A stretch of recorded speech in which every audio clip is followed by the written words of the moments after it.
રોશન વસાવા આજે હું metro પોલીની ST કેમ્પમાં આવ્યો છું।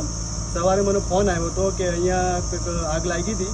એ બારામાં કંઈક 4-5 દિવસ અગાઉ છોકરાઓને લઈ ગયેલા દાજેલા। એમાં એક અમારા પરિવારના ભાઈ છે રાકેશ વસાવા, એ એક્સપાયર થઈ ગયા છે। અમે સવારના આવ્યા છે, કરીબન 9:30 વાગ્યાના જેવા આવ્યા છે।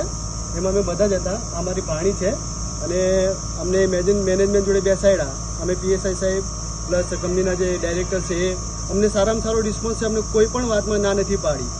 જે ભાઈનો પગાર આઈ થિંક કંઈક 30,000 જેવો હતો અને કંઈક 20,000 જેવી 25,000 ઇન હેન્ડ મળે છે। હવે કંપનીને એવી રીતના કહે છે કે ભાઈ જો તમને વન ટાઈમ પૈસા જોતા હોય તો કંપની આપવા માટે રેડી છે, પ્લસ જો તમને મહિને જોતા હોય 25,000 તો એમાં 5% વધારો કરીને જેટલી સર્વિસ છે 27 કે 28 વર્ષની ત્યાં સુધી કંપની આપવા માટે બંધાયેલી છે। પ્લસ ડબ્લ્યુસીના પૈસા જે મળશે 15 લાખ રૂપિયા એ બી તરત આપવા તૈયાર છે। અહીંયા ચેતર વસાવા આવીને જાણી લોકોને ઉશ્કેરે છે, પ્લસ એવી ડિમાન્ડ કરે છે કે ભાઈ મેનેજરને બહાર કાઢો। પણ ભાઈ આ ખાલી પૈસા માટે આવ્યો છે, આ આપણા સમાજ માટે નથી આવ્યો। હું મારી વાત કરું, હું ભાજપમાં નથી કે નથી કોંગ્રેસનો, હું મારા પરિવારની રીતે આવ્યો છું, મારી દીદીને લઈને। મને કોઈ અટકાવ્યો, મને કોઈ પોલીસવાળાએ દબાણ કર્યું નથી ને મને કોઈ માનસિક રીતે અમે હેરેસમેન્ટ કર્યું નથી। સ્વતંત્ર રીતે એ આપું છું સ્ટેટમેન્ટ મારું। અને આવનારા સમયમાં કંઈ પણ જો બહાર હુલ્લડ થશે એની સંપૂર્ણ જવાબદારી ચેતર વસાવાની રહેશે। એ ભાઈ જાણજો ને અહીંયા પૈસા કાઢવા માટે આવ્યો છે। જ્યારે એમ કંપનીનો મને એકદમ પોઝિટિવ રિપ્લાય, એટલા માટે મારે આ વિડીયો બનાવવું પડ્યું છું। કંઈ બી કંઈ થશે, હુલ્લડ થશે, કંપનીને નુકસાન થશે, કોઈને વાગશે, એની સંપૂર્ણ જવાબદારી ચેતર વસાવાની રહેશે।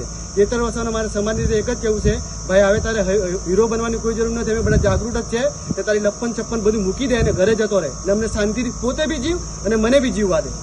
અમને રાઇટિંગમાં આપવા બી કીધું છે કંપનીએ, અને એની જવાબદારી હું જીવું, મારી પાસે પેપર આવશે એટલે હું મીડિયાની સામે અહીંયા આપી દે।